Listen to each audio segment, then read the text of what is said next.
Alright, welcome. This is a quick video on how to assemble your SCUTTLE once you've already completed assembling your entire chassis.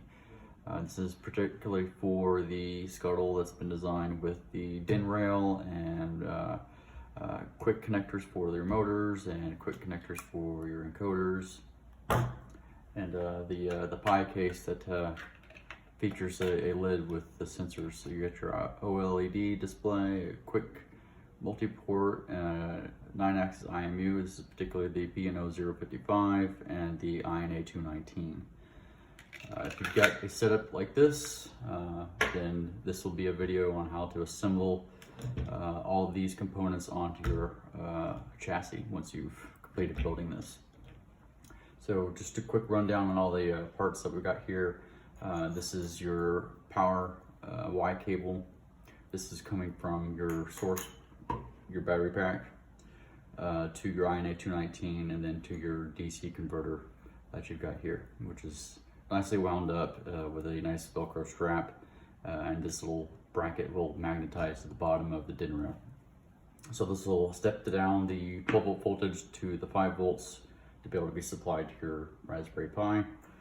These other three cables are simply just Anderson power pole connector ends to ferrule ends. And there's three of these, one for each motor, and then one going from the battery pack to your motor driver. So these are your motor power cables. And then you have a 4-conductor DuPont cable. That's, this one's roughly 200 millimeters long.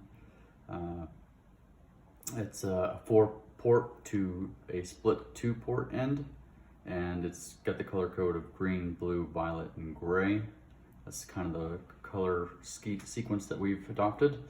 And this is your motor driver signal cable. In addition to that, you've got two of these 300 millimeter long quick connectors that can be bought off of Adafruit.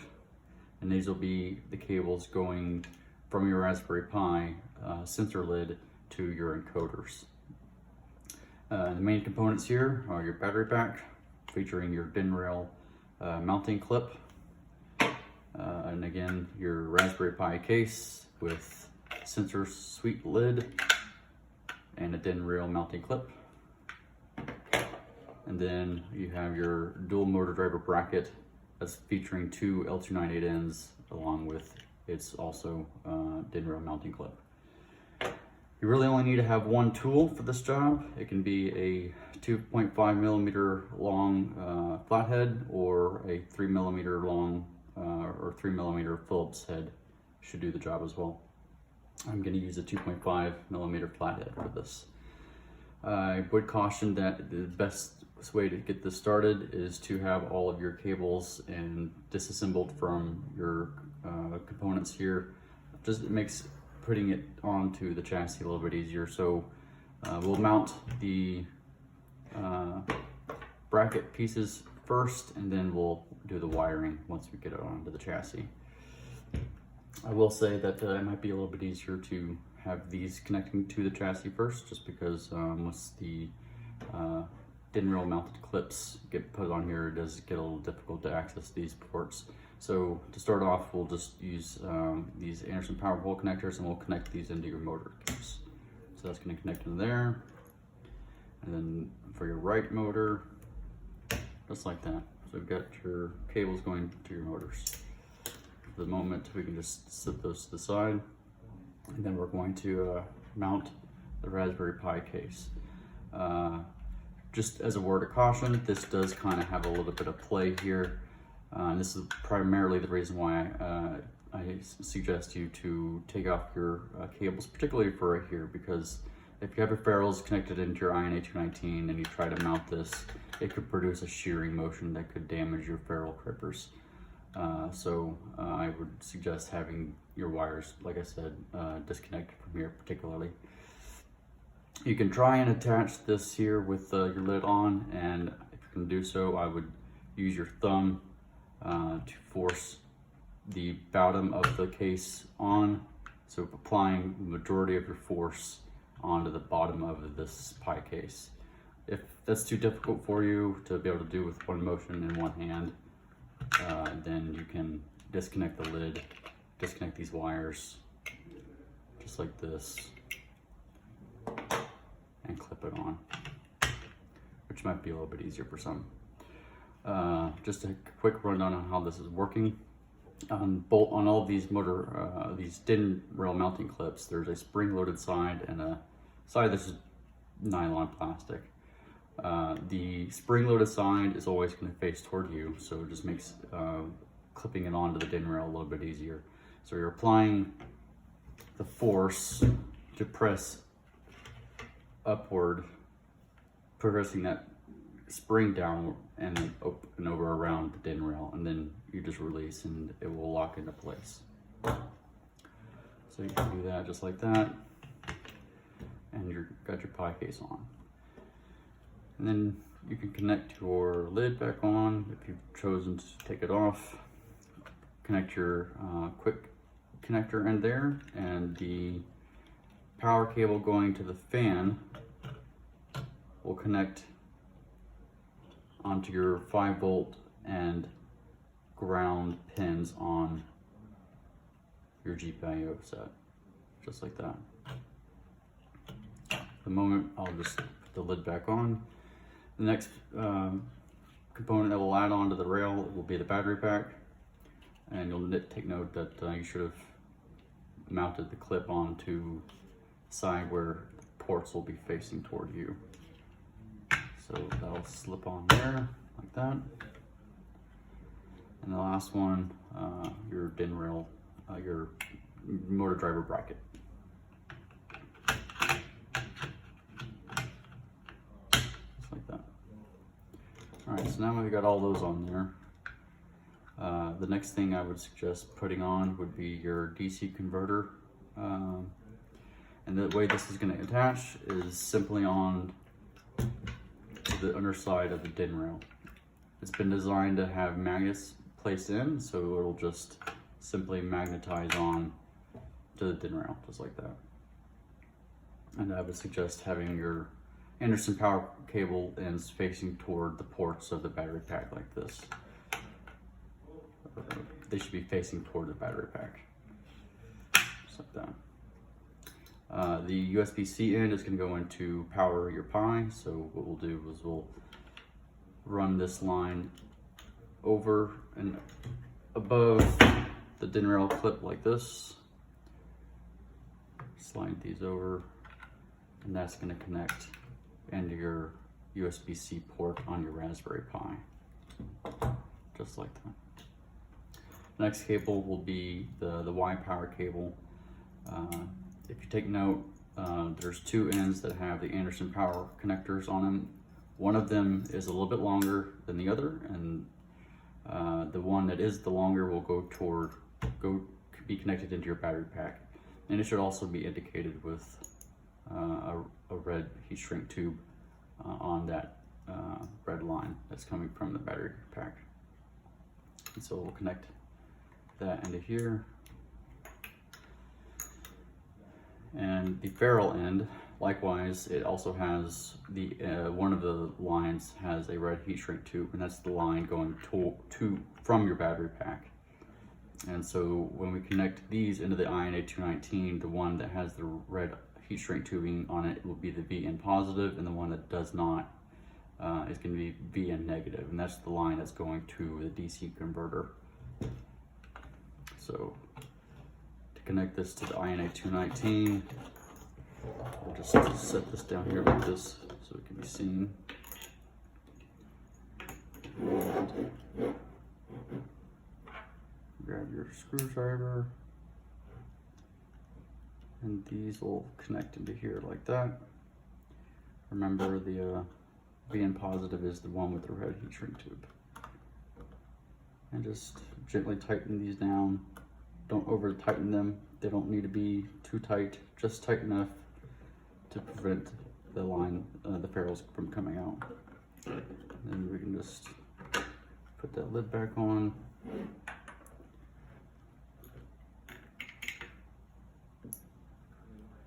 I'll just kind of tuck this down into here along this channel.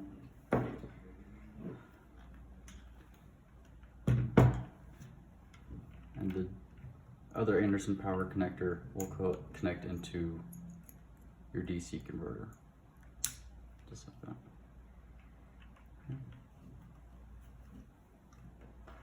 Flip this back over.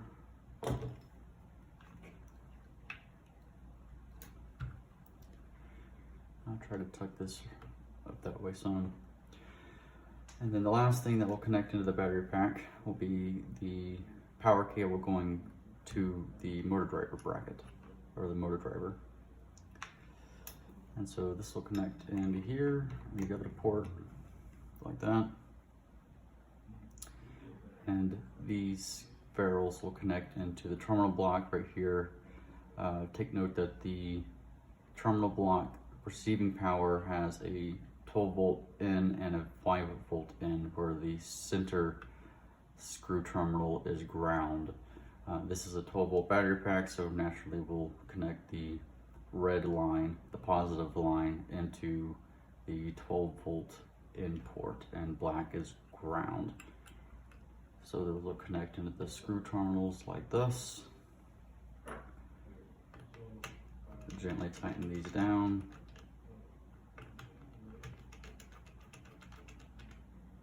Like that. And then we've got those motor power cables going to your motors. I'll just reach underneath here and grab the left one.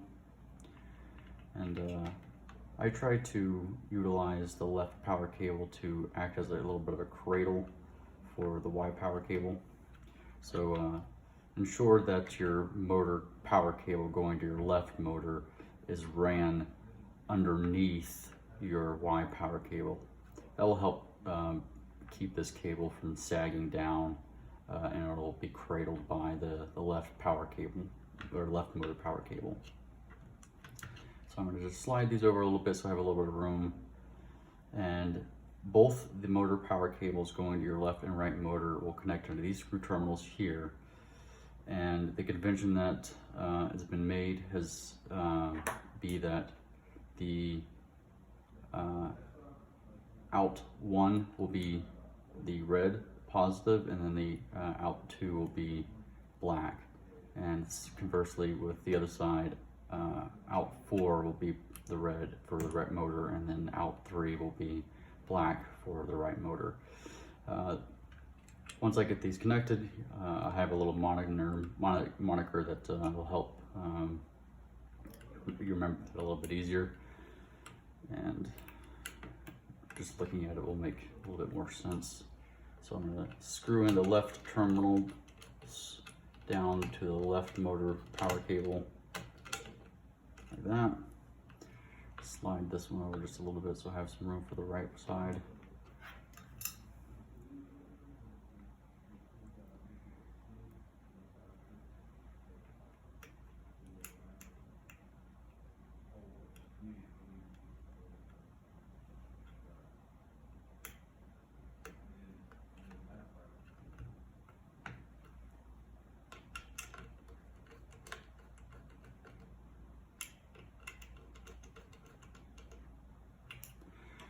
Alright, just like that. And you can kind of just work this down to where it just rests down here like that. So the little convention that I've mentioned before is that if you look at the power cables going to your screw terminals, the black lines for both left and right going into your screw terminals have the black lines facing toward you if you're looking at SCUTTLE from behind. So black is back. So the black cables to the motors face to the back. If that helps you remember a little bit. So the black cables for both your motors will face to the back of SCUTTLE on your screw terminals. Okay. Last little cable that will go to your motor driver will be the motor signal cable. And like I mentioned, this is just a 200 millimeter long 4-conductor DuPont ended cable. And so that's going to connect into your motor driver like this. You got two sides to the motor cable, driver signal cable. One that has the DuPont connector face or exposed, and the side that does not. So the side that's nice and polished and doesn't have any exposed conductors will face toward the back. And so that wiring color sequence will be green for N1, blue for N2, violet for N3, and gray for N4. Okay, and so the other end, the split tube housed end, will go to the GPIO pins on your Raspberry Pi. Okay, and these will be connected two down from your quick shim and your power cable going to your fan. So if I connect this in here, I got 1, 2, and then 2 GPIO pins spaced between. The quick shim will be your blue and green cables respectively. And then skip one set, and then those will be for your right motor, your N3 and N4. So if we're looking at it, it'll be blue, green, violet, slate, and I'll have an image, a little bit close-up, a more close-up image of this along with the pin numbers, so you can see that. So that's how that'll connect. And then we can close this down. Last cable you can connect is the encoders cables. They're both identical, so it doesn't matter which side goes to which. Where these are going to connect to are going to be on your multi-port connector here, and then the other ends will go to your encoders. So these JST housings will have an exposed side where you can see the conductors, and then the side that does not. So for all these JST female housings, the male end will connect upwards where you can see no conductors. And so that will just slide into there, like that. The other end into here, like that. And these only go in one way, so you can't mess it up unless you're being too aggressive, and if it's not going in, you're probably putting it in upside down. So flip it around and then try it again. Okay, and then we'll close this, and I'll run these out this way and around the back, just like that.